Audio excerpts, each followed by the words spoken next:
basis thing of that thing is really the boring folk song in a way for me, and then of course you do the dance, which is entirely unexpected. Folk songs are boring. Well, I mean, you know. You just picked up individual thoughts from the individual actors and roared with laughter at them.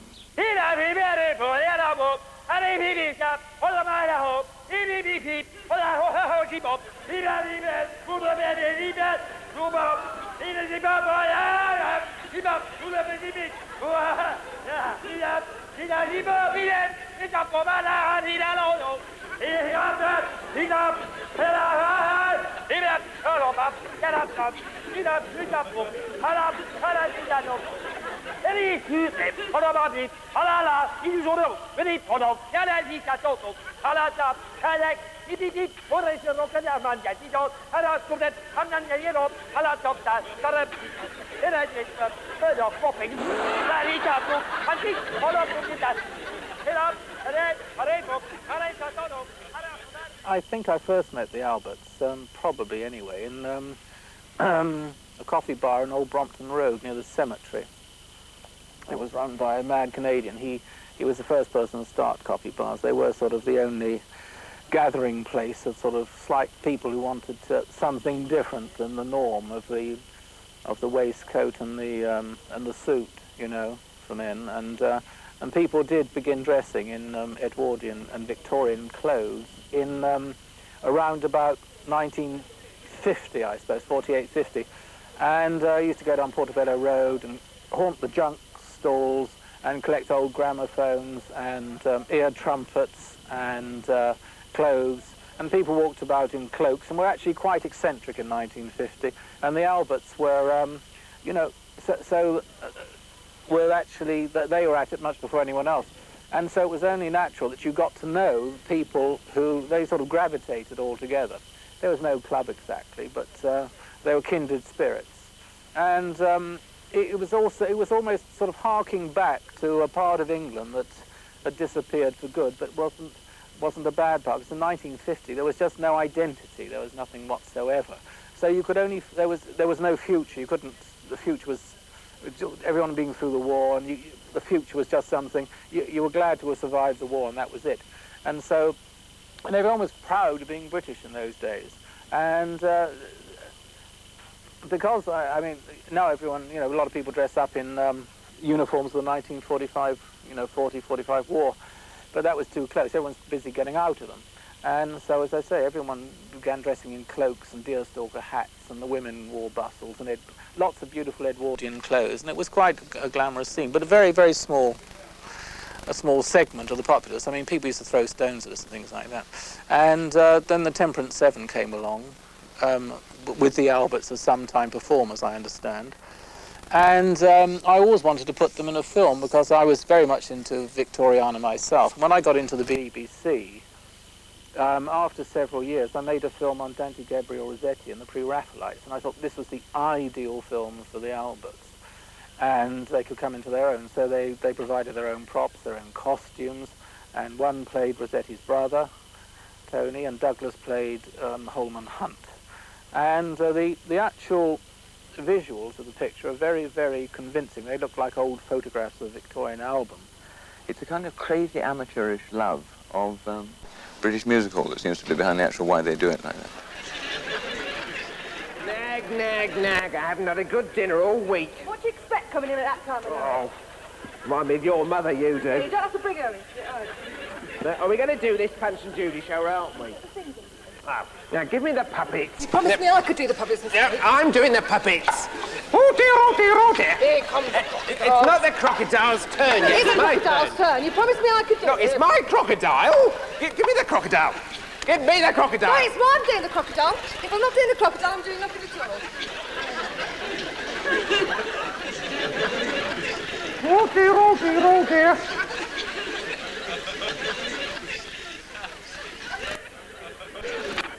Ladies and gentlemen, a funny thing happened on the way to the Punch and Judy Theatre tonight. Well, that was pretty bad, and I'm sure there's worse to follow. I'm sure there is. Oh, blimey. Ladies and gentlemen, I should now like to perform to you Beethoven's violin concerto on the violin, while at the same time performing a card trick. Thank you. This violin that I have carved is not a new one. It's a second-hand thing, what I picked up.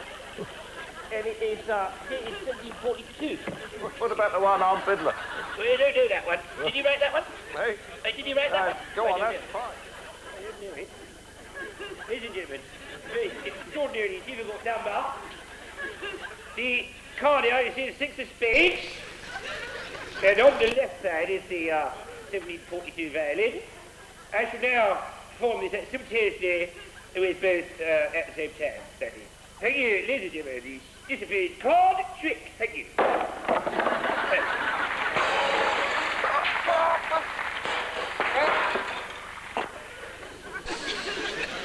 Oh, I was going to play in a monastery garden, but the monks caught me stealing the flowers.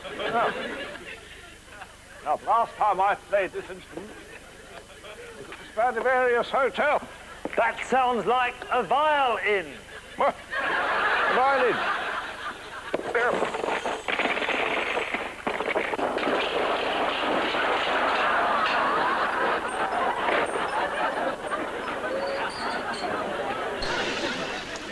There were people that did these strange things, like Alan does in this thing. He's doing a card trick at the same time as playing a violin. I mean, they used to do these things, like drink a gallon of water, or sing underwater, or juggle with, you know, like Jeremy does. He juggles with all sorts of strange things rather than just the balls. Jeremy, he really, I don't know what he's doing with. He's got a university degree and he speaks Japanese and French and German, but he could go a long way if he tried. But he's very skillful at doing these things, and he can play the violin correctly and properly, because we don't allow him to, and that is really the joke.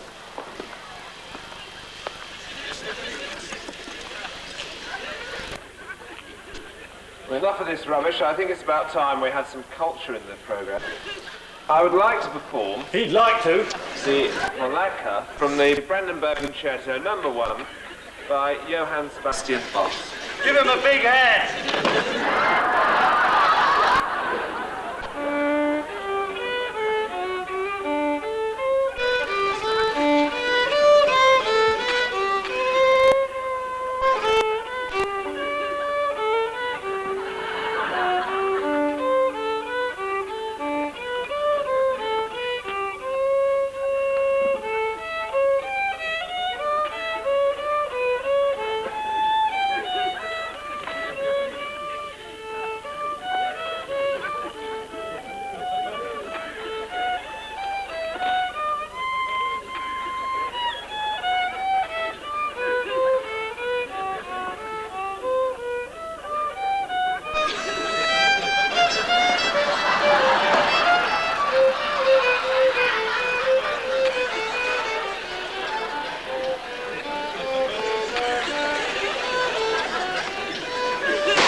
Racket fall, Mr. McEnroe. Racket! I call that a racket! I call that a pitch! You gotta be kidding! You can't be serious! This is the biggest attack on the earth since Ronald Reagan signed for Warner Brothers! One junkie, one wino, one homicidal maniac, and one layabout! And one like this! Oh, eager to guess which is which! It's a pig! And I don't like the quality of these balls either. Look at these. Eat your heart out, Rudolph Nureyev. Look at these balls.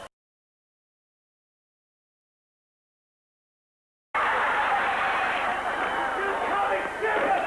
You can't be serious!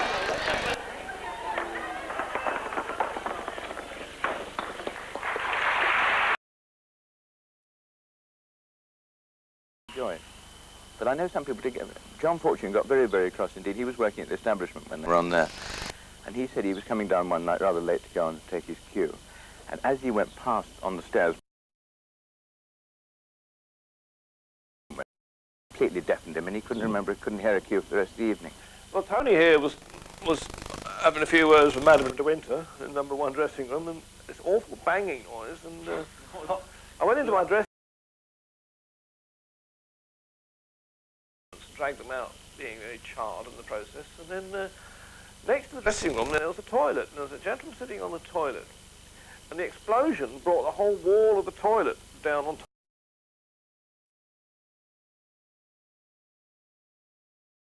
Our boss at the time was a man called Willie Donaldson, who later wrote the Henry Root letters. And we were just sitting there waiting, thinking we were going to get the chop, and he came down and he says, because he was a Wycomist, anyone that doesn't laugh about a man that's blown out of the toilet doesn't deserve to go to the theatre. That's our sentiments, really, you know. That's the funniest thing in the world, about being blown out of a toilet. What do you think? Yeah.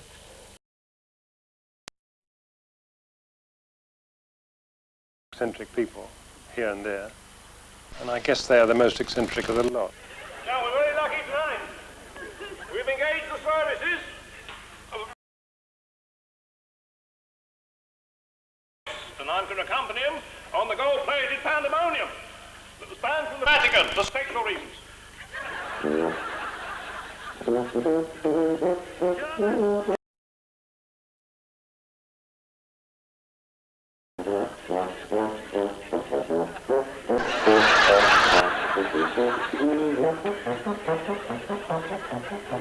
If you will only listen to what sauerkraut is made from liver, as everybody knows. And that little flower is called the cabbage rose. Sauerkraut is bully. He tastes so jolly fine. I think I ought to know, for I eat him all the time.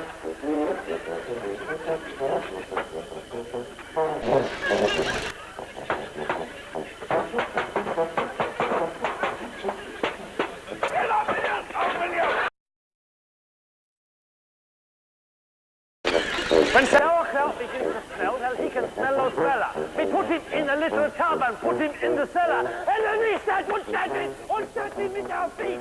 We stand him to make him smell so sweet. Sauerkraut is bully. I told you so first time. I think I ought to know, for I eat him all the time. And now, a joke from Irishman and the Scottishman all the same. I'll tell you why they're the same. Because they're all swine, that's why. They're all swine. They're all swine.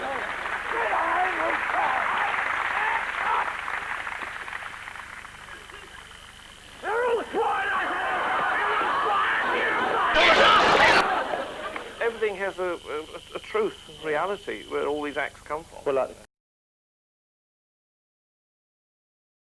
they do in India. Unpleasant, I would think, but and not even entertaining in my book. But he's got to order the coal. He's got to sit down and write to Charrington or the equivalent and order the coal. I mean, people don't. Hot coals are hot coals. They're bits of sponge rubber. Oh, they are. Not to walk on hot coal. Not anybody. People's mind. They're gleaming, frizzling hot coals. And now we travel on my magic carpet all the way from sunny Germany to the Far East to India. Where? Now from India we've got the services of the most marvellous firewall.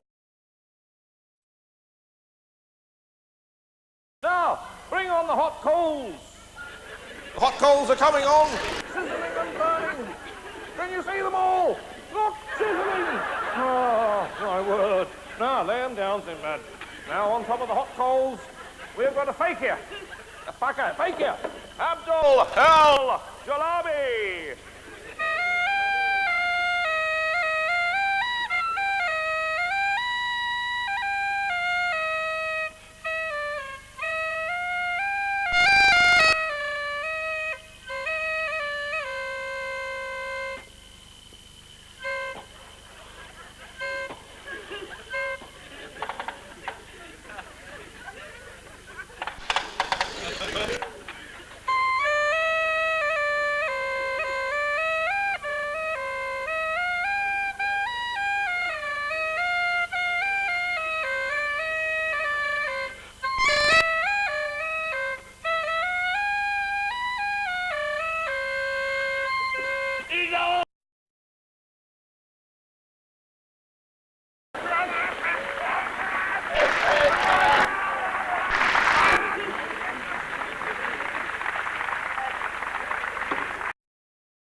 The Irish opera came really from radio days, where you sat around the radio on a Saturday night and listened to the variety. There'd be somebody playing, like Ted Ray playing a violin. The famous singer. Tenor. Tenor, yes.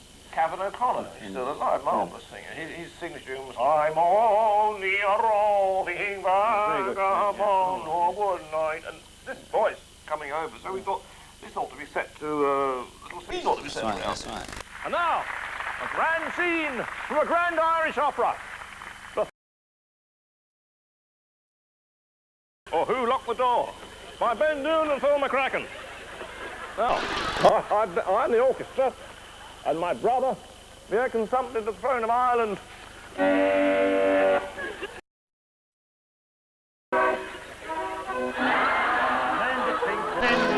As the aftertea Terrarian in the morning, with my shillelagh under me arm.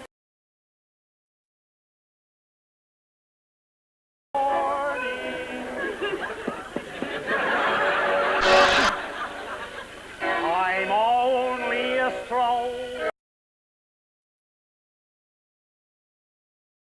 Night and good night. I follow Dame Fortune to the valleys beyond.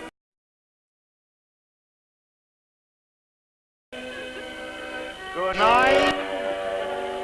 Good night. So good night, pretty maiden. Good.